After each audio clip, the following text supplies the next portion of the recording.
গত সপ্তাহের শুরুতে ইরানে ভয়াবহ হামলা চালায় যুক্তরাষ্ট্র ও ইসরায়েল। সেই হামলায় নিহত হন ইরানের সর্বোচ্চ ধর্মীয় নেতা আয়াতুল্লাহ আলী খামেনি। ব্যাপক ক্ষয়ক্ষতি হয় তেহরানের কয়েকটি গুরুত্বপূর্ণ স্থাপনায়ও। খামেনির মৃত্যুর পর ইরানের অ্যাসেম্বলি অব এক্সপার্ট দেশটির নতুন সর্বোচ্চ নেতা হিসেবে বেছে নিয়েছে মোস্তফা খামেনিকে। তিনি আয়াতুল্লাহ খামেনির 6 সন্তানের মধ্যে দ্বিতীয় সন্তান। বিভিন্ন আন্তর্জাতিক গণমাধ্যমের খবরে বলা হয়েছে, এখন পর্যন্ত যুক্তরাষ্ট্র ও ইসরায়েলের এই হামলায় মোস্তফা খামেনির বাবা, মা ও স্ত্রীসহ মোট 8 জন নিহত হয়েছেন।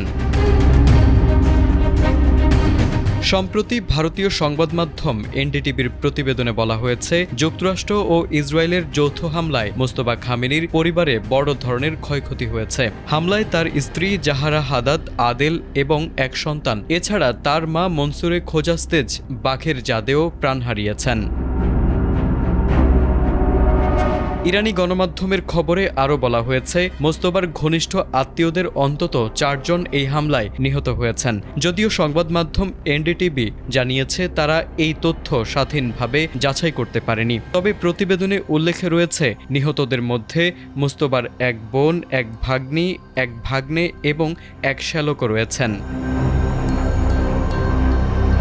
গত 28 ফেব্রুয়ারি হামলায় নিহত হন ইরানের তৎকালীন সর্বোচ্চ ধর্মীয় নেতা আয়াতুল্লাহ আলী খামেনি। ওই ঘটনার পর থেকেই ইরান, যুক্তরাষ্ট্র ও ইসরায়েলের মধ্যে সংঘাত তীব্র আকার ধারণ করেছে। টানা 11 দিন ধরে ইরানে যুক্তরাষ্ট্র ও ইসরায়েলের যৌথ হামলা চলছে। প্রথম দফার হামলাতেই দেশটির অন্তত 48 জন শীর্ষ কর্মকর্তাকে হত্যার দাবি করেছে যুক্তরাষ্ট্র।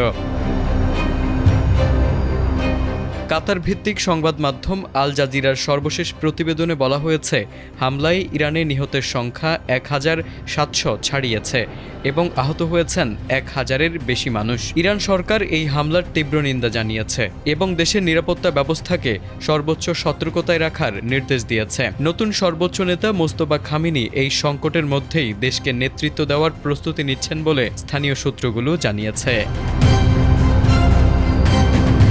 তারেক আজিজ, এটিএন বাংলা।